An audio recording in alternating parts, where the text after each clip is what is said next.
He told her she was nothing without his name. He laughed as she left for her little errands, tossing a black Amex on the marble table, telling her not to break a nail. He was Matteo Blackwood, a titan of industry. She was Elara, his quiet, beautiful trophy wife. He was obsessed with being the main sponsor of the city's most exclusive event, the Starlight Gala. But a mystery benefactor outbid him, and tonight, in front of everyone who matters, he's about to see his quiet little wife step into the spotlight and utterly destroy him. The penthouse was silent, but not peaceful. It was the sterile, oppressive silence of a museum, a place where things were looked at, but never touched. From 70 floors above the Upper East Side, the sounds of New York City were a distant, irrelevant hum. Matteo Blackwood stood before the floor-to-ceiling windows, a glass of Macallan 25 in one hand, his phone pressed so hard to his ear it might have fused with his skull. "What do you mean, outbid?" He snarled, his voice a low vibration that rattled the crystal paperweight on his desk. "This is the Starlight Gala, not a high school bake sale. You find out who it is. I don't care if it's Musk Bezos or the Pope. Everyone has a price. Find theirs, then double it." He listened for a moment, his face tightening. "An anonymous benefactor wishes to remain private. Don't give me that garbage. Find them. I want that sponsorship. Blackwood Capital will be the name on that stage. Handle it." He ended the call without a goodbye, slamming the phone onto its cradle. He turned his Tom Ford suit, uncreased his anger, a perfectly tailored accessory. His eyes fell on his wife, Elara. Elara Blackwood was sitting in the pearl-white armchair by the cold, modern fireplace, tending to a phalaenopsis orchid. She was, as always, beautiful. Her pale blonde hair was pulled back in a simple chignon. She wore cream-colored cashmere trousers and a matching silk blouse. To Matteo, she was the most expensive and least interesting acquisition he had ever made. "Did you hear any of that?" he demanded. Elara looked up, her grey eyes clear and calm. "I heard you shouting Matteo. It's hard to miss. I'm talking about the gala, the Starlight Gala, the single most important philanthropic event of the year, the one I've been structuring a deal around for 6 months, and some nobody waltzes in and snatches the main sponsorship. Perhaps they simply believe in the cause," Elara said, softly, her fingers gently adjusting a stake for the orchid. The cause was funding STEM education for underprivileged girls. Matteo let out a short, sharp laugh. It was a sound devoid of humor, like metal striking flint. "Believe in the cause, darling, please. This isn't about charity. It's about positioning. It's about having the Mayor Senator Albright and every venture capitalist on the Eastern Seaboard see the Blackwood name synonymous with $100 million philanthropic drive. And you," he said, pointing a finger, "you just sit there with your flowers." Elara stood, brushing a speck of potting soil from her trousers. "The flowers need care. They can't care for themselves." Profound. He loosened his tie, his frustration needing a new target. "While I'm trying to salvage our entire fourth quarter, what's on your grand agenda today? A fitting at Bergdorf's, a 2-hour lunch at Le Bernardin. With those other vacuous wives, I have some errands to run," she said simply. "I'll be out for a few hours." "Errands," he scoffed again, the sound truly dismissive this time. He walked to the massive marble island that separated the living area from the kitchen he'd never once used. He pulled his wallet, a sleek black alligator skin piece, and retrieved an Amex Centurion card. The black card. He spun it across the marble counter. It skidded to a stop in front of her. "Go. Buy a new car, a new face, whatever it is you do." he said, his voice dripping with condescension. "Try not to break a nail. God knows you're useless if you aren't decorative." This was their routine. His stress, his condescension, her quiet acceptance. Elara looked at the black card. She didn't move to take it. "I have my own." "Oh, right. Your little allowance," he said with a smirk.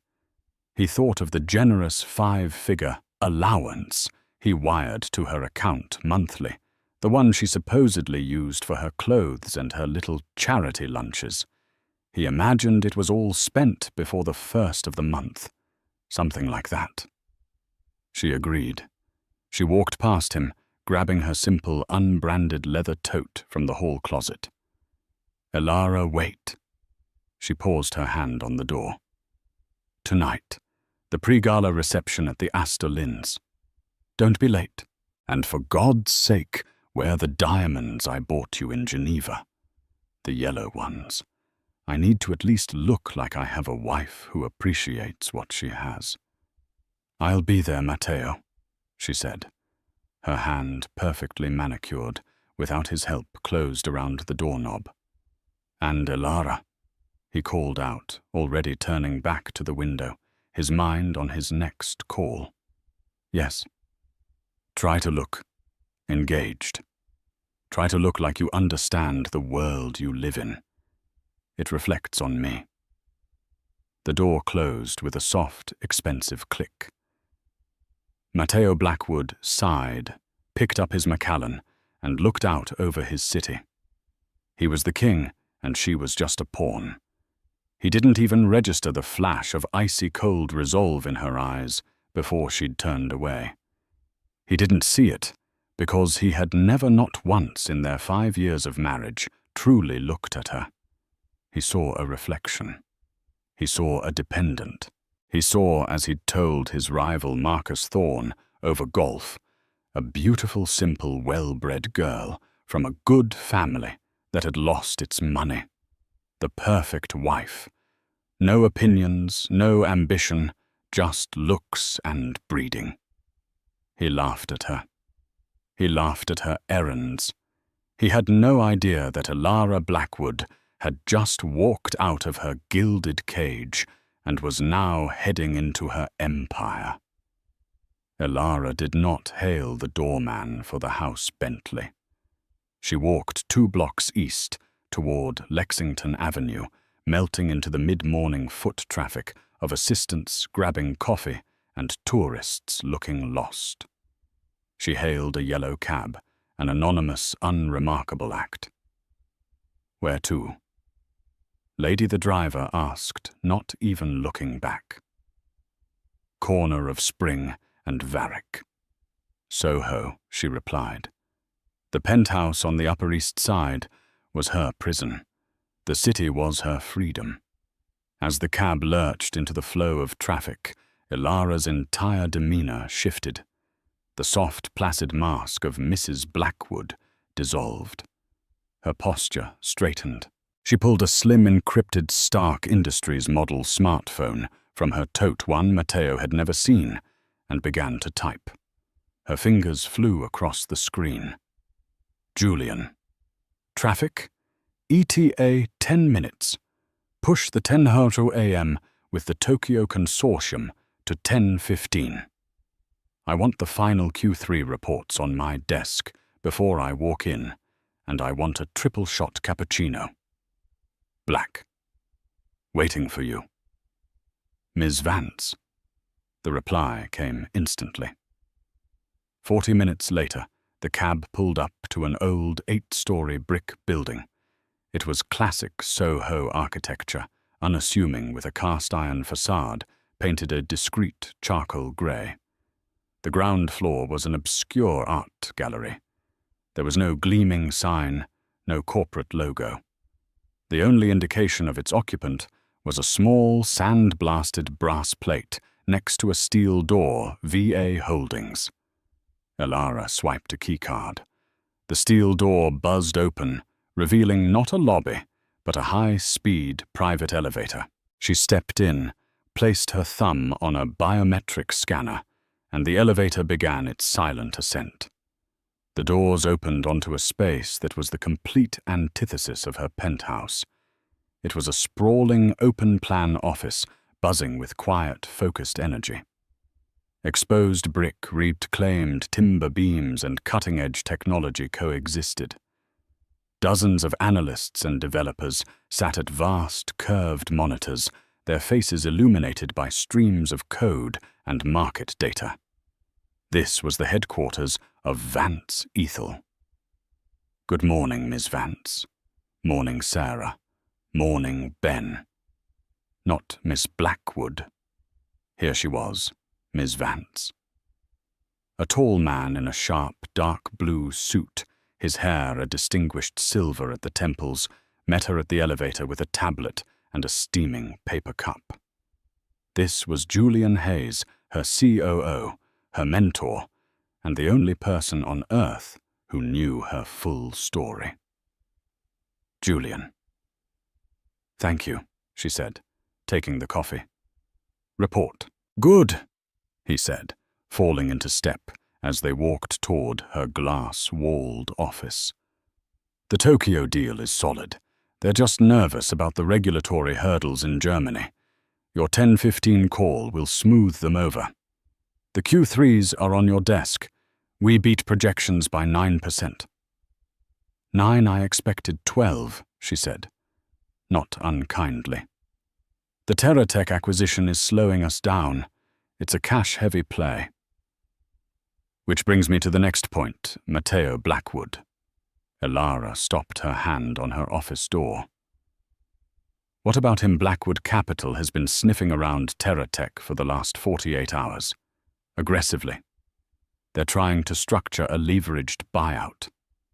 TerraTech was a struggling but brilliant startup in Arizona that had just patented a revolutionary water purification system, one that could desalinate water with 90% less energy. It was a game changer. He's not buying TerraTech. Elara said, her voice flat. He's putting on the pressure. He sees it as a distressed asset. A quick flip. It's not a flip. It's the future, Elara said. She walked into her office and sat behind a massive desk of reclaimed oak. He thinks in quarters, Julian. We think in decades. Finalize our offer. 30% above his. All cash. Close it by end of day.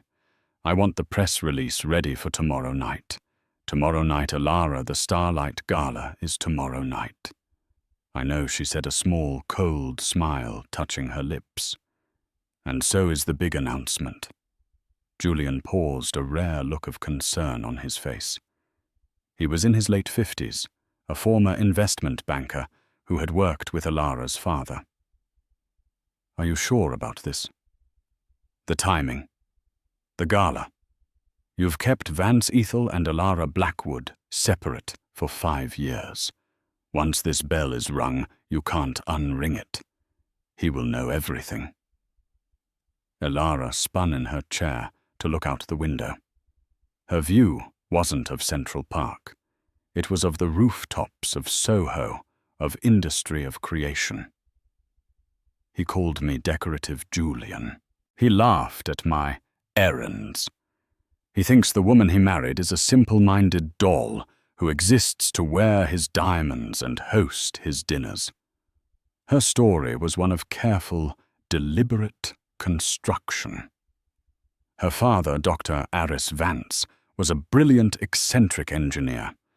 He'd invented the core algorithm for a new type of sustainable energy grid, but died penniless and in debt, his patents collecting dust. Elara, with her quiet brilliance in mathematics and finance, saw what her father's legacy was worth. When she met Matteo, he was the rising star of Blackwood Capital. He was charmed by her beauty and her good old money maiden name, not knowing the money was long gone. He saw her as a project, a beautiful painting to hang in his penthouse. When she'd once tried to show him her father's patents, he'd patted her on the head. Leave the business to me, darling. It's too complicated for you. That was the day Vance Ethel was born.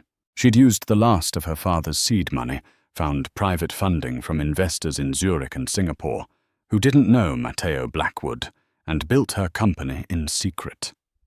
Vance Ethel, Ethel meaning noble in Old English, a noble legacy. In 5 years, she had turned those patents into a green tech and sustainable investment fund worth billions. She was the anonymous benefactor, the silent partner, in dozens of tech unicorns. She operated through Julian, through shell corporations, and through a simple, unshakable secrecy. Her life with Matteo was a performance. Her work was her reality. He needs to know, Elara said, turning back to Julian. He needs to see. And the gala, Julian asked. The sponsorship is confirmed. Anonymous benefactor, as requested. But they'll announce you before the main address. I know. I've already sent my bio to Mrs. Astor Lynn's team. Under my name. Your name, Julian's eyebrows shot up. Elara Vance. Yes, he thinks Elara Vance died 5 years ago and became Mrs. Blackwood. He's about to find out Miss Vance has been very, very busy. This is more than business, Elara. This is a detonation. It's a reckoning, Julian, she corrected him. He laughed at me. He told me I was nothing without his name. Tomorrow night, I'm giving him his name back. Matteo Blackwood was not having a good day. After his morning tirade, he'd gone to his office, a cavern of black marble and smoked glass in Midtown, only to find more problems. His bid for the Starlight Gala sponsorship hadn't just been outbid, it had been eclipsed. They didn't just beat our offer, sir, his nervous VP of marketing said, wiping a sheen of sweat from his forehead. Our offer was 20 million. The confirmed sponsorship is for 50 million. Matteo's blood ran cold. 50. In one check wired in full this morning, from a private holding company. Swiss. Untraceable for now. Mrs. Astor Lynn said she's never seen anything like it. They're naming the entire new STEM wing after, well, they don't know who yet. The benefactor is being revealed at the gala. 50 million. That wasn't just a donation. It was a statement. It was a power play that dwarfed his own. Blackwood Capital could have afforded it, but it would have been a strain. The company was over-leveraged. Matteo had made a series of aggressive, risky bets on commercial real estate, and the market was turning. He needed the positive purr from the gala to calm his investors. Now he wouldn't just be absent from the stage. He'd be the guy who got publicly humiliated. He spent the rest of the day in a controlled fury. He yelled at his traders. He demanded impossible deadlines. And he kept thinking about TerraTech. If he could just acquire that water purification patent, he could spin it off, create a green subsidiary, and change the narrative. "Get me Robert Hines at TerraTech," he barked at his assistant. A minute later, she buzzed back. "So Mr. Hines is unavailable. His assistant says they are in a priority meeting." "With who?" Matteo growled. She wouldn't say, sir. Just that they were finalizing an acquisition and wouldn't be available for the rest of the week. Matteo slammed his fist on the desk. First the gala, now this. He felt a rare, unwelcome prickle of panic. It felt like sand slipping through his fingers. That evening, he arrived at the pre-gala reception at the Astor Lynn estate in a foul mood. Elara was already there as promised. She was standing by a towering floral arrangement, speaking quietly with Senator Albright. She was wearing the yellow diamonds. They were, he noted with detached approval, spectacular. She looked the part. "Elara," he said, striding up and placing a possessive hand on the small of her back.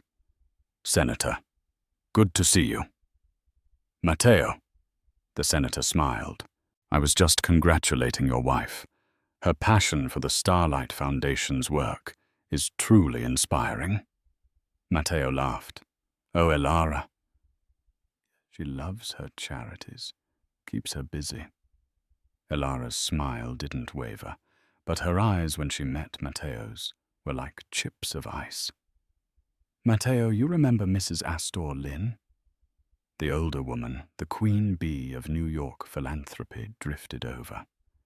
"Matteo, darling, we were so sorry to hear your bid didn't work out.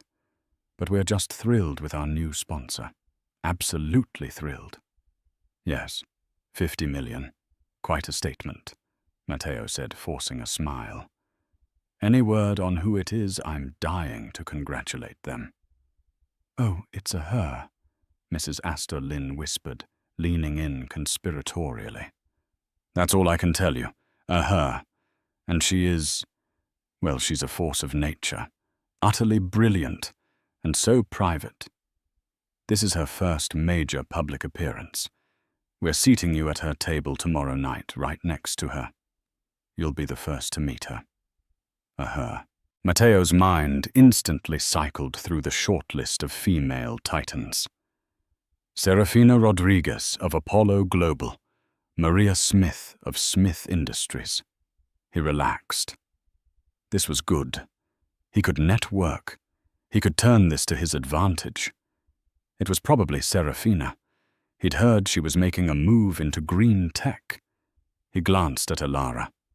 She was listening politely, a picture of domestic grace. She hadn't bought a new face, but she'd clearly spent his allowance well.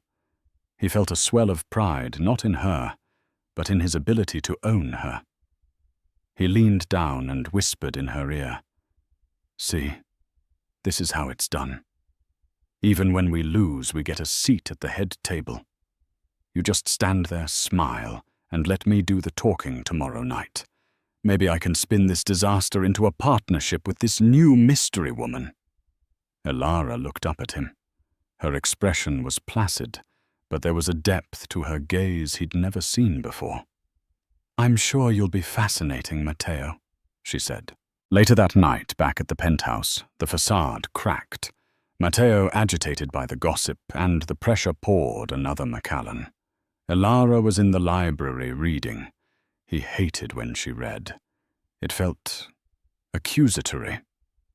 "You were quiet tonight," he said, standing in the doorway. "I was listening," she replied, not looking up from her book. "Listening to what the senator—" "He was just being polite, Elara. He doesn't actually care about your opinion on whatever it is you talk about. Flowers, table settings." She carefully placed a bookmark and closed the book. The title on the spine read, "Principles of Advanced Water Desalination." He didn't notice. "You really don't see me at all, do you?" she asked. It wasn't an accusation. It was a simple clinical observation. "I see a wife who has everything," he snapped. "A penthouse overlooking the park, a black card with no limit, a name that opens every door in this city, and I get nothing in return. Just a warm body in a pretty dress." "Nothing," she repeated, her voice dangerously quiet. "I run your household. I manage your social calendar. I host your investors. I sit through dinners with men whose hands linger too long on my back, all to help you close your deals. I have smiled until my face ached, and I have never, not once, embarrassed you. You don't call that something. I call that the job," he spat. "The job you signed up for when you married me. You came from nothing, Elara. Your family name was Mud. Your father was a bankrupt dreamer who died with holes in his shoes. I gave you my name. I gave you this." He swept his arm around the opulent room. Elara stood up. She was trembling, but not with fear. It was a tightly coiled, white-hot rage that he mistook for weakness. "You're right, Matteo," she said, her voice shaking slightly. "You gave me this. You gave me this cage. You gave me this name." She walked past him. He grabbed her arm. "Where are you going? I'm not finished." She looked down at his hand on her arm, then back up to his face. Her expression was one he would later replay in his nightmares. It was pure, unadulterated pity. "Yes, you are, Matteo," she said, pulling her arm from his grasp. "You just don't know it yet. Remember you said that. Remember you said I was nothing but a name. Remember you said I came from nothing." She went into their bedroom and closed the door. He heard the lock click. He stood there baffled and furious. The arrogance of the woman. He'd have to remind her forcefully of her place, but first he had to prepare. He spent the rest of the night researching Serafina Rodriguez. He had to be ready to pitch a partnership. He had to salvage his company. He fell asleep in his study at 4:00 a.m., surrounded by financial reports, convinced he was preparing for the battle of his life. He was right. He was just preparing for the wrong opponent. The morning of the Starlight Gala dawned clear and cold. Matteo Blackwood woke in his study, a crick in his neck and a sour taste in his mouth. He'd dreamt of falling. He showered, dressed in his custom-made Brioni workout gear, and headed for his private gym, only to find Elara gone. A note was on the kitchen counter. Not a note, really. A post-it. "Have a fitting. We'll see you at the gala. E." "A fitting," he muttered, crumpling the note.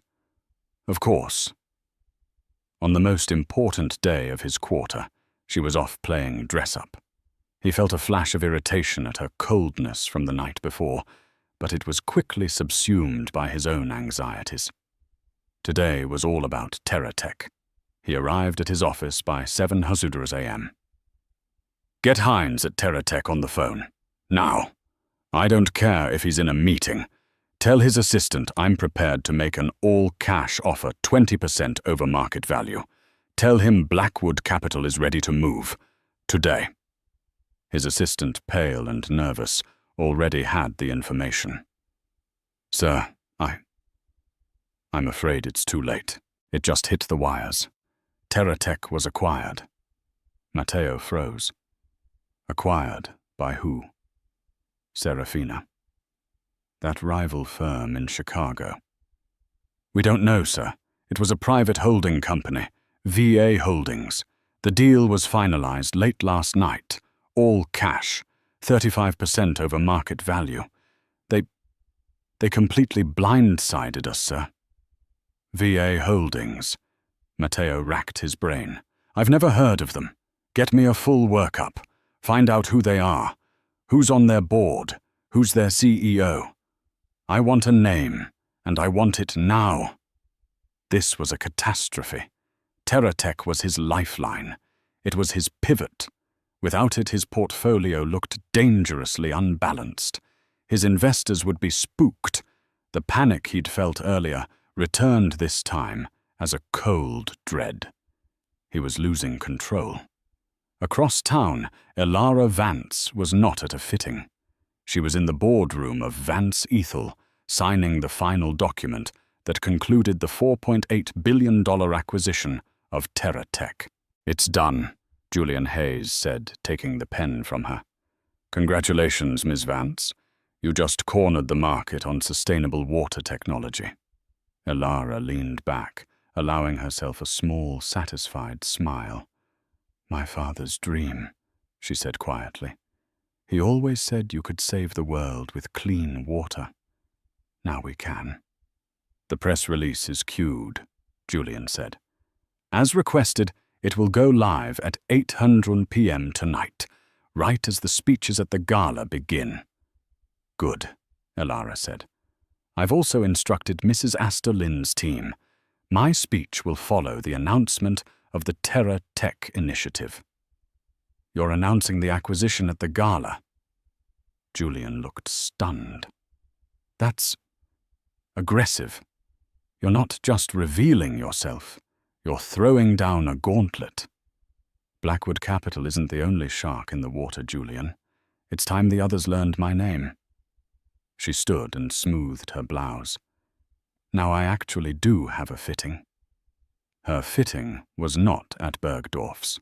It was at a private, unmarked atelier in the West Village, run by a single reclusive designer known only as Madame Seraphine. Seraphine dressed royalty and billionaires who didn't want their names in vogue. Miss Vance, the designer, an elegant woman in her 70s, said as Elara entered. It is ready. Hanging in the center of the room was not a dress. It was a statement. It was not the pale, muted colors Matteo preferred. It was a deep, breathtaking sapphire blue, crafted from a heavy silk that seemed to drink the light. The cut was severe and elegant, a high, structured neckline, long sleeves, and a column skirt that pooled at the floor. It was the dress of a CEO, a monarch. It was a suit of armor. It's perfect, Seraphine, Elara breathed.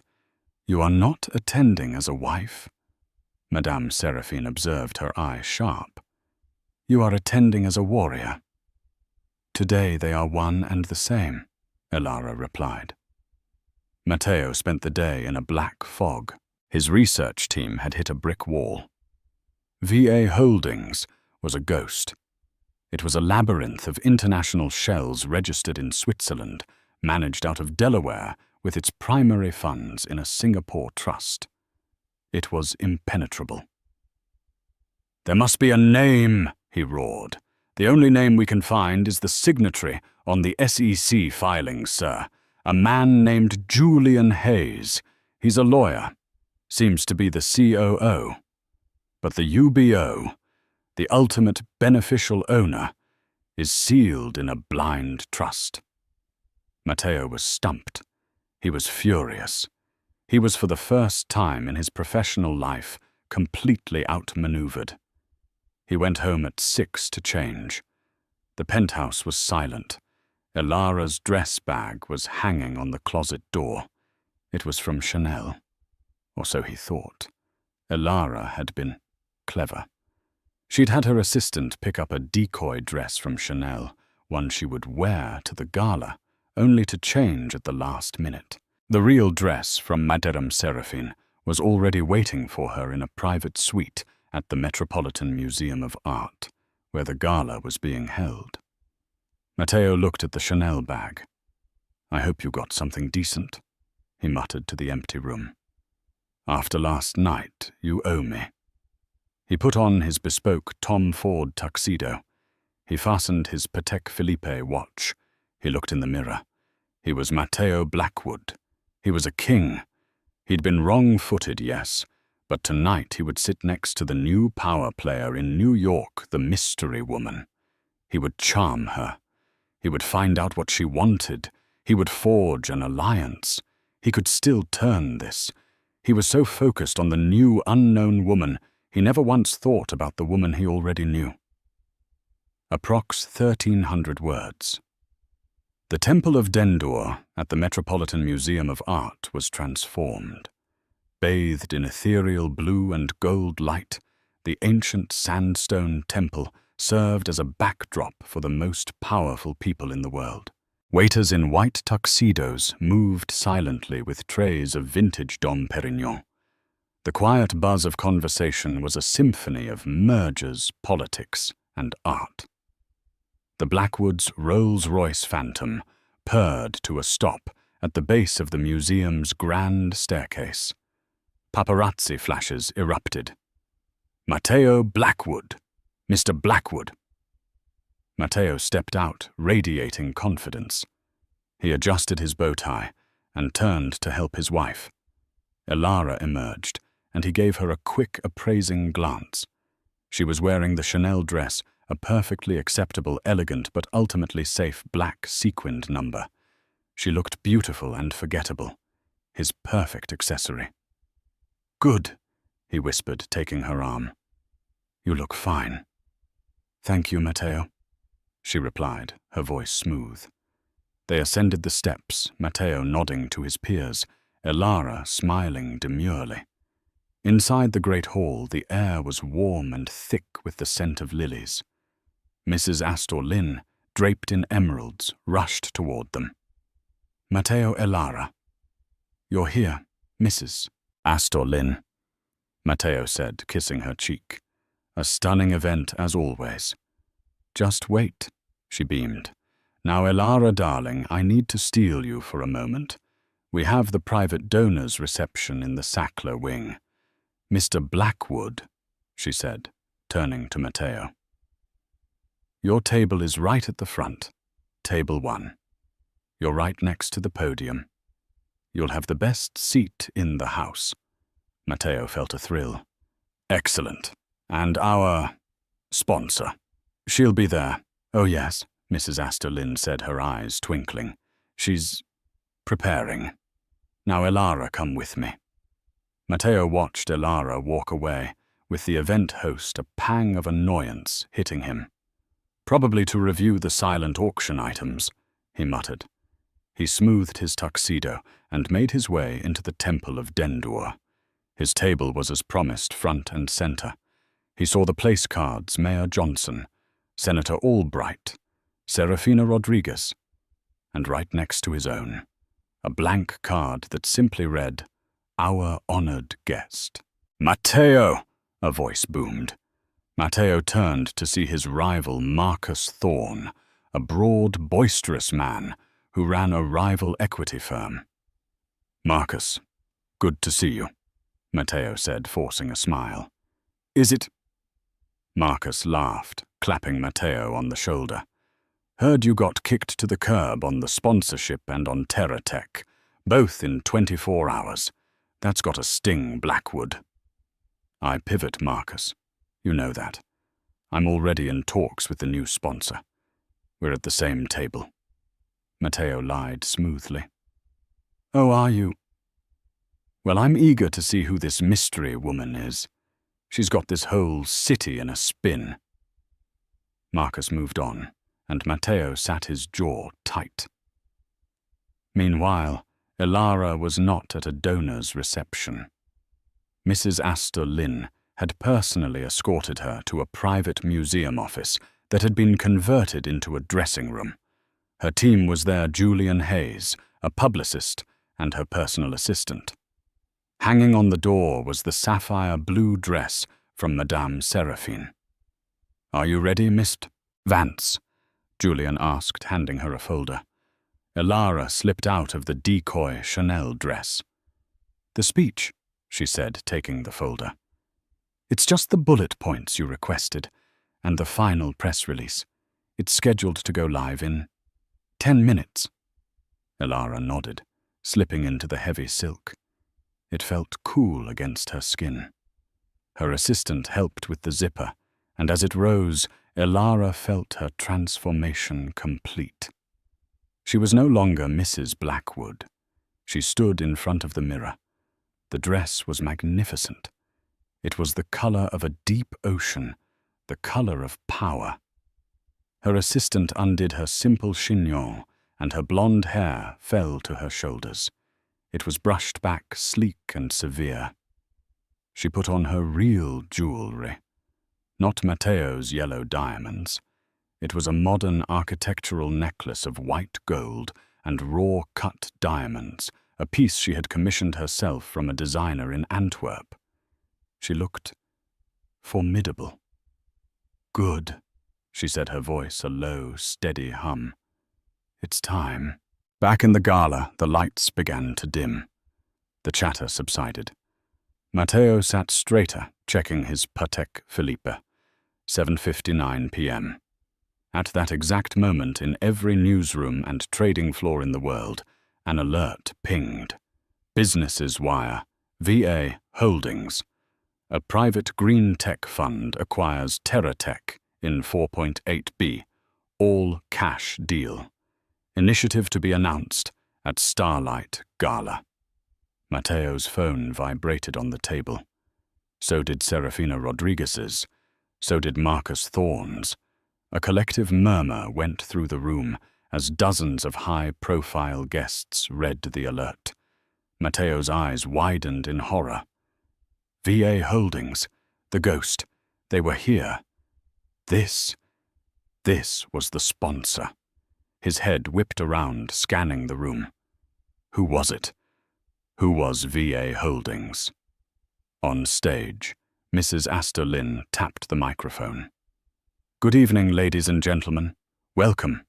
Tonight we have shattered every record in the history of the Starlight Foundation. We have done so thanks to the vision and unparalleled generosity of one person. Mateo was sweating. His heart was hammering. This was it. This person is to me the very definition of a modern visionary. Someone who built an empire not for fame, but for the future. You all just received the business alert. You know what she did. Now you get to see who she is. Mateo leaned forward, his eyes fixed on the stage. She is the founder and CEO of Vance Ethel, the parent company of VA Holdings. She is the mind that just secured the future of clean water.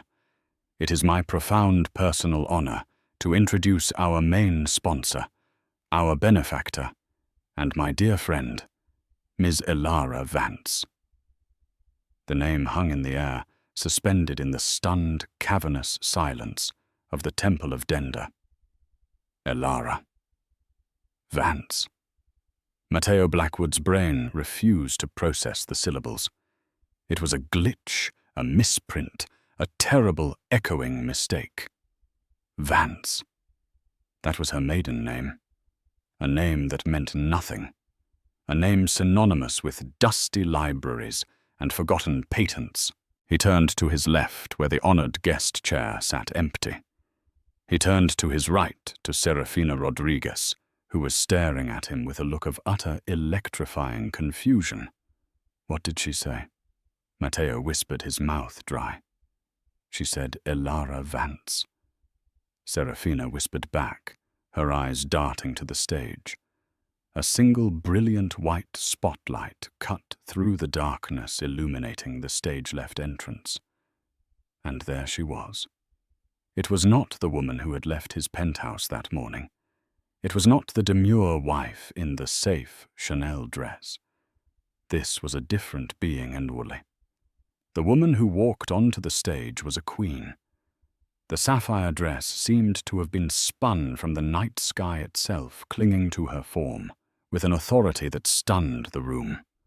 The raw diamond necklace at her throat caught the light and shattered it into 1,000 tiny daggers. Her hair was pulled back, emphasizing the severe, intelligent beauty of her face. Her walk was not a drift, it was a stride. Confident, measured, and utterly terrifying. She was Elara, but she was not his Elara. A disbelieving murmur rippled through the crowd. Is that? That's Elara Blackwood. Vance Ethel. I've heard of them. They're monsters in the green tech space. They're bigger than... That's his wife. Mateo felt the blood drain from his face. The room tilted. Every eye in that 200-person hall, the senators, the mayors, the billionaires, his rivals, was on him. He could feel their gazes like physical blows. He was the center of attention, but as the object of a joke he had never been told. Marcus Thorne, 2 tables over, was staring, his jaw literally open, a piece of bread halfway to his mouth. On stage, Elara reached the podium. She adjusted the microphone, the sound echoing in the silence. She looked out at the crowd, her gaze sweeping over them, calm and commanding. Then her eyes found Mateo's. She looked right at him. Table 1. The best seat in the house. There was no malice in her gaze, no anger, no triumph. There was something far, far worse: indifference. It was the look a geologist might give a common rock before stepping over it. In that single 3-second stare, Matteo Blackwood ceased to exist for her.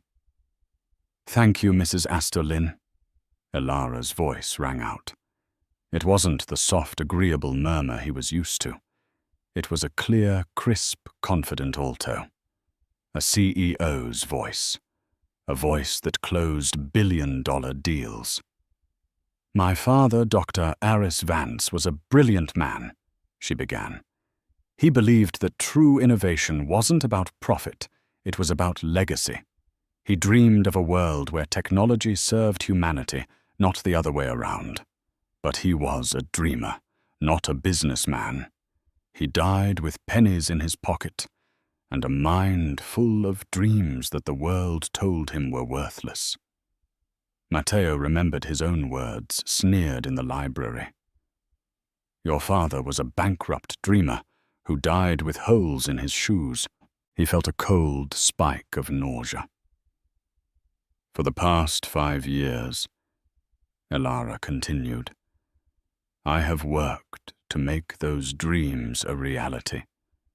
I founded Vance Ethel with a simple mission to fund the future, to find the brilliant minds the world has overlooked and give them the resources to change the world." She was Vance Ethel, VA Holdings, V.A. Elara Vance. It was so simple. It was so obvious. It had been right in front of him, sleeping in his bed for 5 years, and he had been laughing at her. "My father's greatest unfinished work," she went on, "was in water purification. He believed that access to clean water was not a privilege, but a fundamental human right." Matteo stopped breathing. "No. That is why I am so thrilled to announce tonight that my company Vance Ethel has completed its acquisition of TerraTech." The room gasped. This wasn't just a donation speech. It was a market-moving announcement. Serafina Rodriguez shot Matteo a look that was half pity, half unholy respect for his wife. She bought it." Matteo choked out. The company he was hunting, the company that was his lifeline. His quiet, simple wife had bought it out from under him while she was supposedly at a fitting. "Effective immediately," Elara announced. "Vance Ethel is open-sourcing the core TerraTech patent. It will be made available free of charge to the Starlight Foundation and any non-profit organization working to bring clean water to developing nations. That is my father's legacy. That is the future we are funding." She didn't need the profit from the patent. She was giving it away. She wasn't just richer than him. She was in a different league. He played for profit. She played for power. A standing ovation began a rolling wave of thunder that shook the ancient temple. Senator Albright was on his feet. The mayor was on his feet. Serafina Rodriguez was on her feet, clapping with genuine admiration. Matteo remained seated frozen. He was a statue in a Tom Ford suit. He was paralyzed by the sheer scale of his own stupidity. His allowance, her errands, his condescension, his laughter. "Try not to break a nail. You are nothing without my name." A beautiful, simple, well-bred girl. His entire life was a lie. He wasn't the king. He was the court jester in his own home, and the entire world had just found out. Elara raised her hand, and the applause slowly died down. "Thank you," she said. She smiled a real radiant smile that Matteo had never seen. It was not meant for him. It was meant for her audience, her peers. She concluded her speech, gathered her notes, and walked off the stage. She didn't look at him again. The lights came up. The buzz in the room was electric. But no one was talking about the foundation. They were all talking about Elara Vance, and they were all looking at Matteo Blackwood. He sat there, the spotlight gone, as the first person finally approached his table. It was Marcus Thorne. He walked over slowly, picked up Matteo's untouched glass of Dom Perignon, and raised it in a toast. "Well, Blackwood," Marcus said, his voice laced with a brutal, mocking pity, "you finally did it. You're married to the most powerful person in the room." He took a sip. "Amazing. All this time we thought you were the shark." He leaned in closer, his voice dropping to a conspiratorial whisper. "Turns out you were just the bait." The rest of the gala was a blur of humiliation for Matteo. He was a ghost at his own funeral. The seat next to him, the honored guest seat, his wife's seat, remained empty. Elara, as Miss Vance, was not sitting down. She was holding court. Matteo watched as if from a great distance, as a gravitational pull formed around her. The mayor was laughing at something she said. Senator Albright had a hand on her arm, speaking with earnest intensity. Serafina Rodriguez, the woman he had planned to pitch, was waiting in line to speak to her, looking impressed. No one spoke to Matteo. No one even made eye contact. He was irrelevant. The name Blackwood, which he had thrown in Elara's face as her single greatest asset, was now a footnote to Vance. He wanted to flee. He wanted to scream. But he was trapped, pinned to his chair by the weight of 1,000 judgments. He stayed until the bitter end, drinking glass after glass of champagne, the bubbles tasting like ash. The ride home was in the Rolls-Royce Phantom. The silence in the car was louder than any argument they had ever had. Elara Ms. Vance sat across from him. She wasn't looking out the window. She was on her encrypted Stark phone, her thumb scrolling through what he now knew were not social media feeds, but market reports. "Congratulations," he finally said. The word came out like broken glass. She didn't look up. For what? The performance, the speech, Vance Ethel. It was quite a show. She finally locked her phone and placed it in her bag. She looked at him, and her eyes were empty. "It wasn't a show, Matteo. It was my work. 5 years, Elara. 5 years of this lying to my face every single day. I never lied to you," she said, her voice perfectly level. "You simply never asked. You told me who I was. You told me I was simple. You told me I was decorative. You told me my errands were buying shoes. You saw what you wanted to see, a mirror for your own ego. My money. You used my money to build this," he accused, his voice rising in desperation. Elara actually laughed. It was not her soft, polite titter. It was a sharp, cold, genuine sound of amusement. It was the laugh of a predator. "Your money," she said. "Matteo, I haven't touched your bank account or that ridiculous allowance since our first anniversary. I've been paying my own share of this penthouse, this car, these trips for 4 years.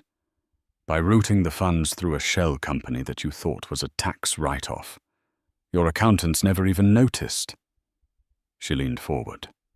"My errands were board meetings in Zurich. My charity luncheons were final negotiations with my investors in Singapore. My fitting today.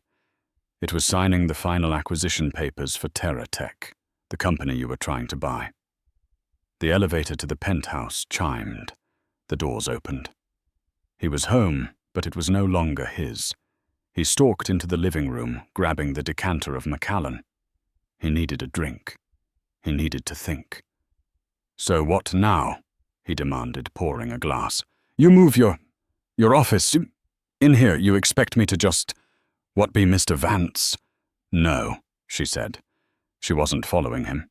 She had stopped by the hall closet. She pulled out a sleek, dark suitcase. It was already packed. Matteo froze. "What is that?" "Where are you going?" "I'm not going anywhere," Elara said, setting the suitcase by the door. "I'm staying in my apartment, the one I own in Soho near my actual office. You are the one with a problem." "A problem You told me I was nothing without your name," she said, walking toward him, her voice a clinical, precise blade. "You told me I came from nothing. You laughed at my father's legacy. You stood in this very room and called me a vacuous wife." "Elara, I was stressed. The market. I didn't mean—" "You did," she said, stopping just feet from him. "You meant every word. The only reason you're backtracking now is because you've seen my bank balance. You don't respect me, Matteo. You respect money. And you just realized I have more of it than you ever will." He saw his mistake. His company was leveraged. She was liquid. He needed her. He shifted tactics.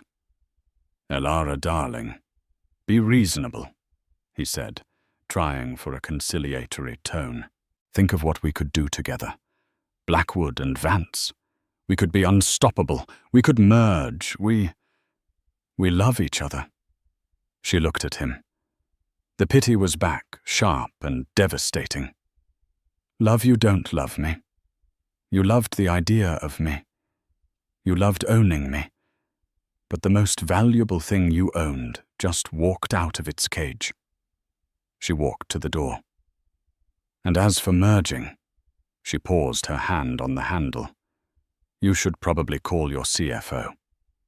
A cold dread deeper than anything he'd felt at the gala seized him. "Why?" "Blackwood Capital is over-leveraged, Matteo. You made bad bets on commercial real estate. Your investors are nervous. You needed the TerraTech deal to calm them. You needed the gala to look strong. You have neither." How do you know that?" he whispered. "Because while you were busy researching Serafina Rodriguez, I was busy becoming your primary creditor." He dropped his glass. The Macallan, 25. His symbol of power shattered on the marble floor. "What, Vance Ethel, through a subsidiary in the Cayman Islands, bought your debt last week? All of it. The $800 million you owe to Deutsche Bank and the Hong Kong consortium. I own it." She opened the door. Her COO, Julian Hayes, was standing outside next to a private security guard. "Matteo Blackwood." Julian said, his voice polite but firm. "You'll be receiving a call from our legal team at 9:00 a.m. tomorrow. We'll be discussing the new terms of your loans. I'd advise you to be cooperative." Matteo was speechless. He was ruined. He wasn't just married to a powerful woman. He wasn't just out-negotiated by her. He worked for her. Elara looked back at him, a final appraising glance at the man who had laughed at her.